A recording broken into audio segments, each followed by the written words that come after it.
Love అనేది వరమా పాపమా? అది మన చేతుల్లో ఉంటది. అది వరంలా తీసుకుంటామా పాపంలా చేసుకుంటామా అనేది ఇంకా దేవుడు రాసి పెట్టిందే.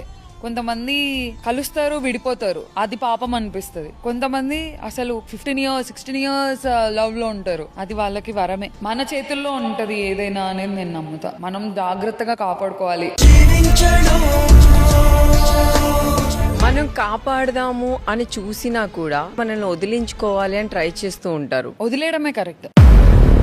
నువ్వు ఎంత గట్టిగా పట్టుకుంటే నీకే నొప్పి అవుతుంది. లవ్ అంటే వదిలేయాలి. వాడు వెళ్ళిపోతే నీ వాడనే కాదు, అసలు ఉంటాడు. ఏది జరిగినా ఏం చేసినా నీతో ఉంటాడు అనే నమ్మకం ఉండాలి. ఎంత పట్టుకొని ఎంత రిస్ట్రిక్ట్ చేస్తే అవతల ఉన్న వాళ్ళు అంత వదిలించుకోవాలని ట్రై చేస్తారు.